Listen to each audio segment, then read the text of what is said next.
All right, welcome everyone. Happy Tuesday. Happy InDesign Tuesday to be specific. My name is Terry White, Worldwide Design and Photography Evangelist. Pay no attention to that title you might have seen on the starting up screen. For whatever reason, it didn't update quick enough. But today we're going to be taking a look at 3 tips for working with long documents inside of InDesign, as it is InDesign Tuesday. So, giving some quick shout outs. I see Valder and Colleen over there on YouTube. I see Victoria, Natalie, and Nadia over on Facebook. And of course, we have some people chiming in, kind of lurking about over on LinkedIn. So today is also kind of a LinkedIn day. And I see some folks joining over on Twitter as well. So we're streaming to all platforms at the same time so that you guys can watch on your platform of choice. All right, when this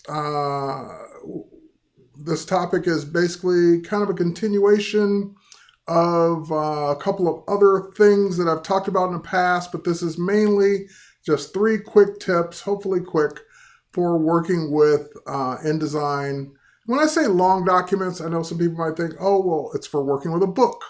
But a long document in InDesign could just be, it could be a newsletter, it could be a magazine, it could be 12 pages, it could be 80 pages. It doesn't have to be 1,000 pages. So when I say long documents, don't be afraid by that. Don't think, oh, well, this will never apply to me. I'm not doing a 1,000-page document.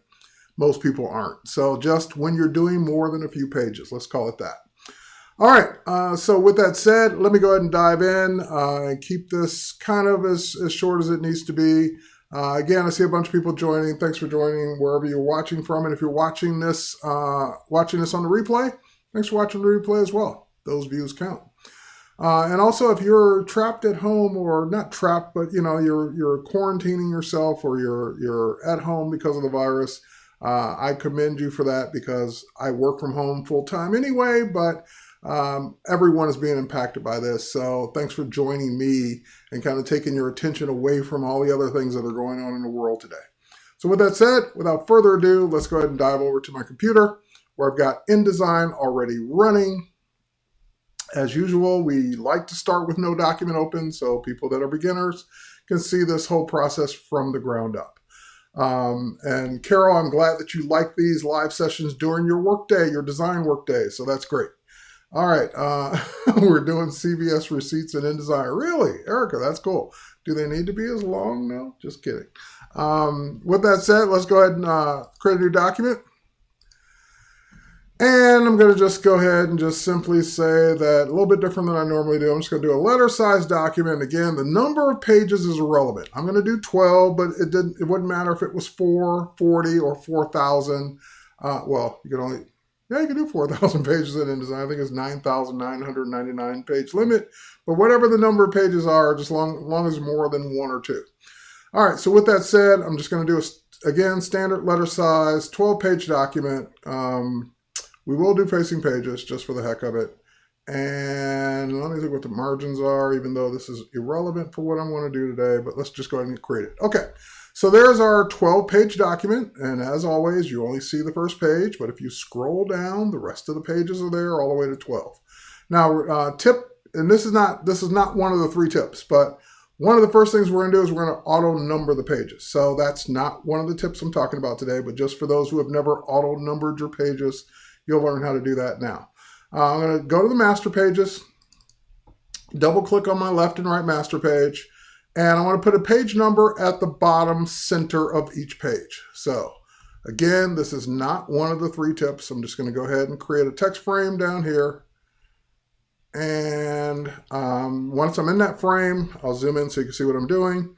I want to center it. So I just go ahead and click the center icon for the paragraph adjustment, and then I'm going to go in and go to my type, insert special character, marker, current page number. And that is a keyboard shortcut. You can use just a keyboard shortcut to get that. And it's going to say letter A, because we're on the A master page. So it's not page 1, so it shouldn't say page 1.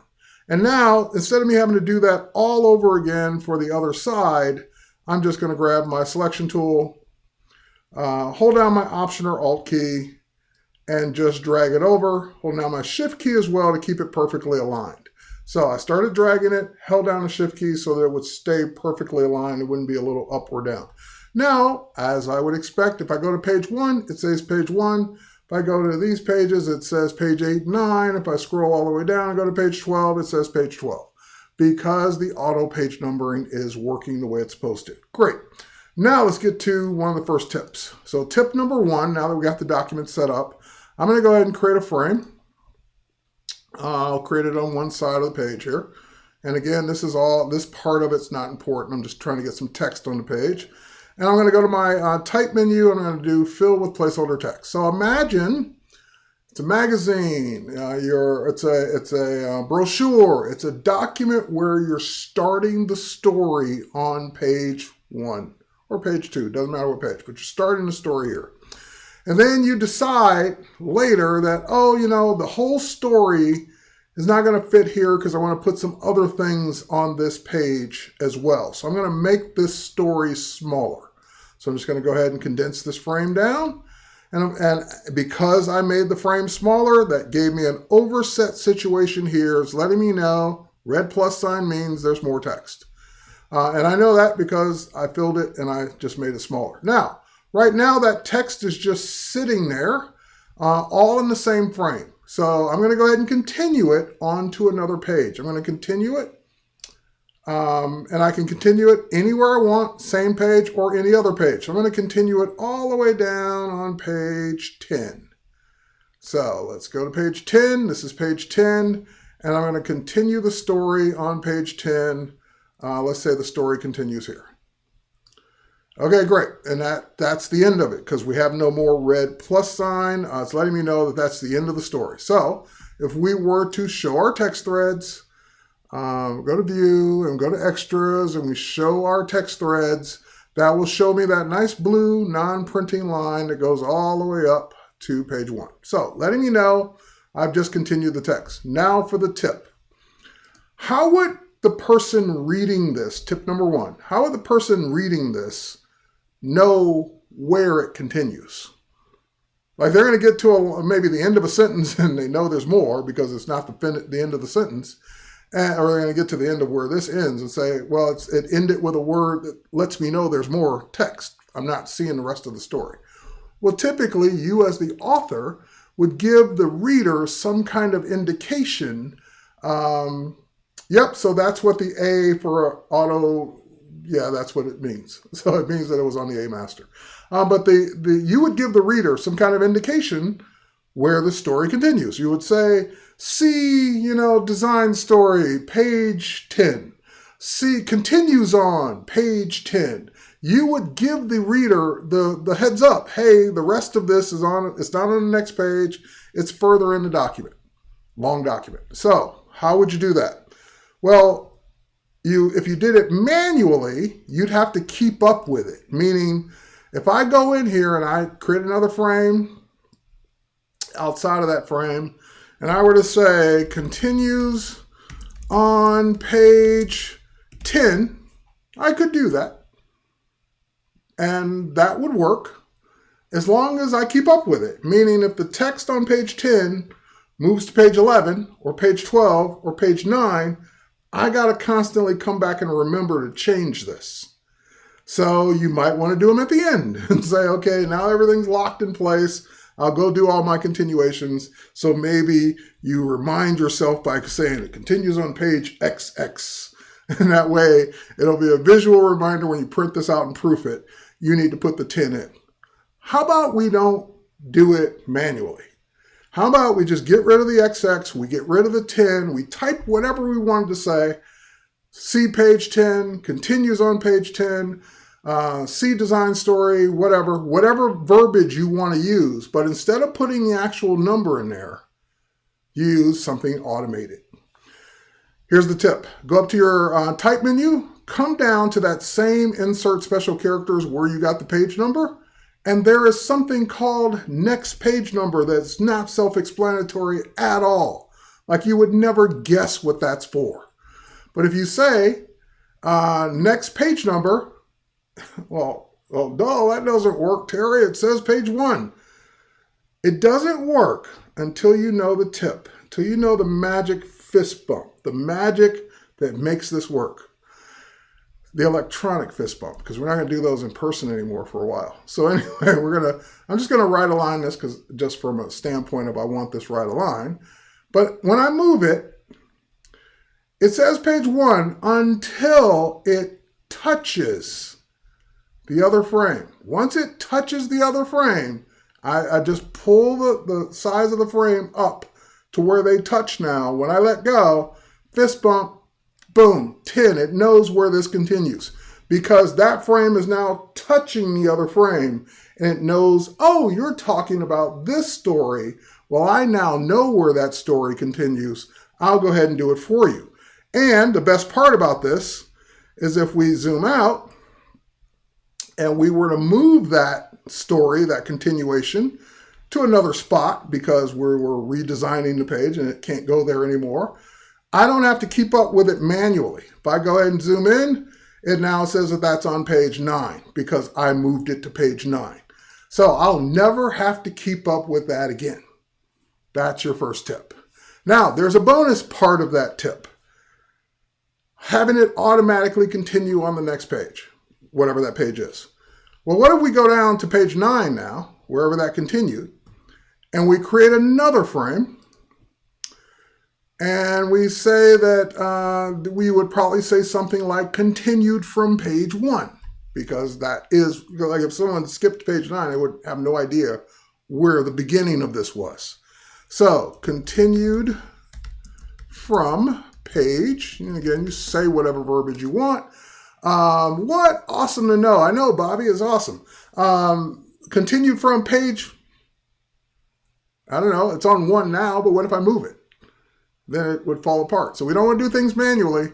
We want the computer to know where it continued from. So we're going to go up to type, come down to insert special character, markers, and previous page number. So that's what previous and next page number are for. So now we're going to go ahead and say previous page number, boom, it knows that that's, well, wait, we're on page 9. That's not from page 9 because we haven't done our magical fist bump yet. We haven't made them touch. Wonder Twin powers activate, boom, it now knows that that's on page 1. All right, can it be a link also? Can what be a link also? You mean, can it link to page 1 when you click on it? I don't know, I never tried that, Jamie, I don't know. Would that work as a link? I don't know. I mean, I'll have to experiment with that, Jamie. I don't know. Maybe you'll do it and you'll tell me. But that's a great question. I never tried it as a hyperlink to also see will it keep up with where it's physically going. So I'll have to play with that. But anyway, great question. And by the way, yes, you can group these together if you're thinking so. In case you're moving them around, you don't want to have to lose track. Because if they become disconnected, then it's going to say page 9 again. So you might want to group them together so that they stay together as you're moving and tweaking them and doing things to them. All right, so that was your first tip. Now, here's tip number 2. Tip number 2 is, and if it's a magazine, great. If it's a newspaper, great. You know, they know what page 1 is, they know what page 5 is, they know what page 50 is. But if it's a document where you're specifying the number of pages, page 2 of 12, page 8 of 12, so forth and so on. So when you move the body text on page 9, will the small continue box go with it? Only if you move it with it or group them together. So by right now, no. If I move the text and don't move the little box, they're separated again. So you keep them together or you group them together so they stay together. That's on you. All right, so now let's go ahead and go back to the master pages. And remember we did this master page thing where it said auto page number, or we did the auto page number, and this is master page A. If it was master page B, it would say B. But we're going to go into that one more time. And we're going to type some text. We're going to hit a space, and then we're going to do of, and another space, because that would be the page number of the total number of pages. So how would again, we don't want to do things manually. I don't want to type a 12 and then add more pages later and everything be wrong. I want it to know how many pages there are and keep track of that. So if I move pages around, the number will stay the same, but if I delete or add more pages, I want it to figure that out. So we go up to our type menu once again.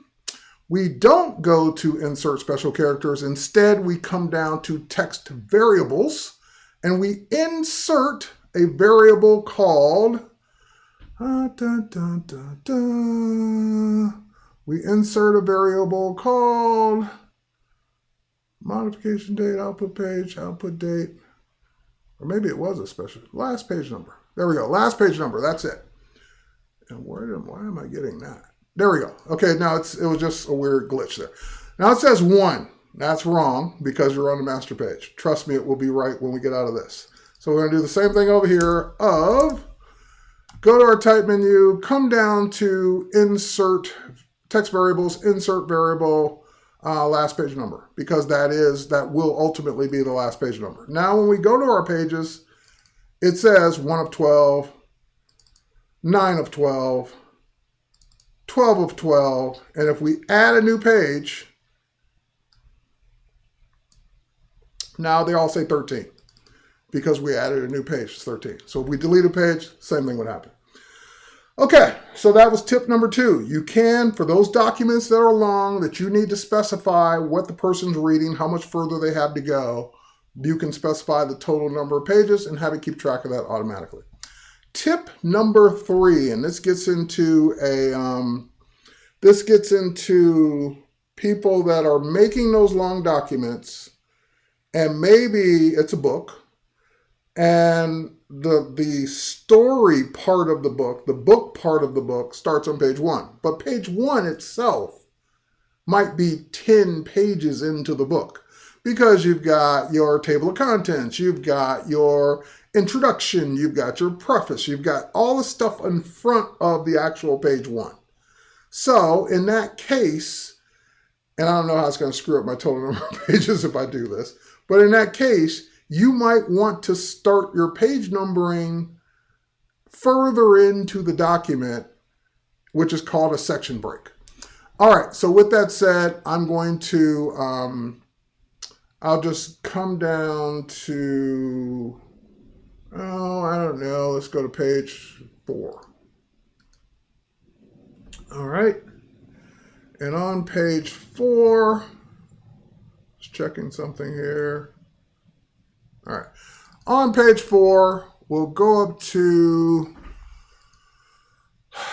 it's been a while since I've done this. We'll go up to the numbering and section options under layout, and we can choose to start a section on the page we're currently on. So I double clicked on page 4.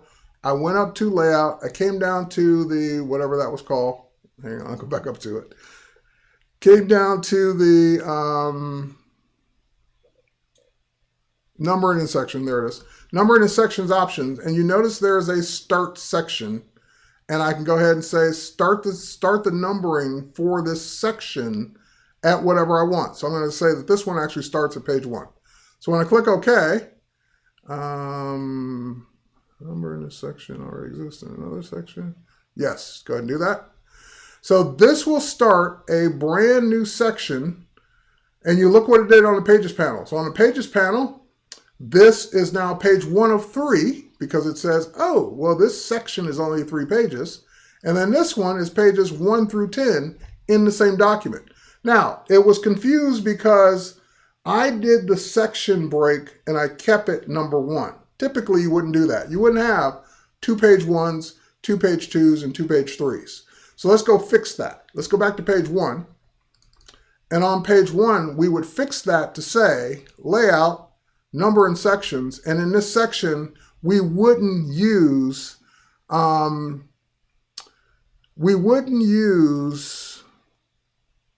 that style. We might use that kind of style. And there we go. So pages A through C, or you might use Roman numerals.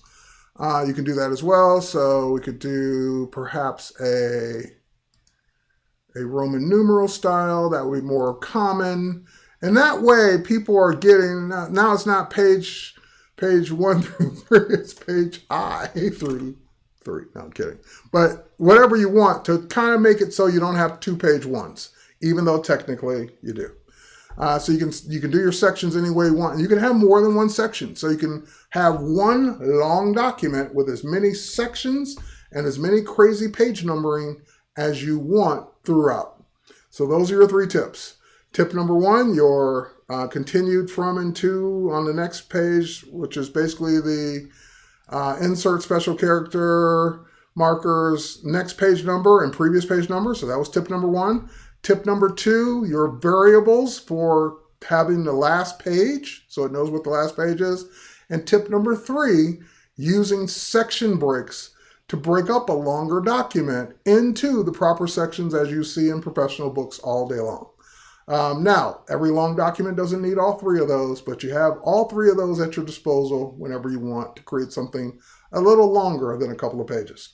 So with that said, you're welcome.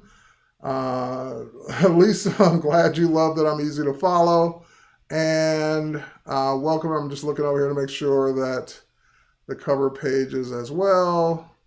Would that also include the cover page as well? Bobby, it includes whatever you want it to include. So for example, what if I don't want page 1 to have a number, or maybe I want page 1 to be the cover? So either choice, it's up to you. So let's say I just simply don't want the number to show. Then I could just take the non-numbered master page and drag it on top of page 1, and then the number disappears, but it's still counted. So that would still be number 1. This is now number 2, number 3. If I wanted that page to be the actual cover, and I wanted this to start page 1 and page 2, then I would just create another section break.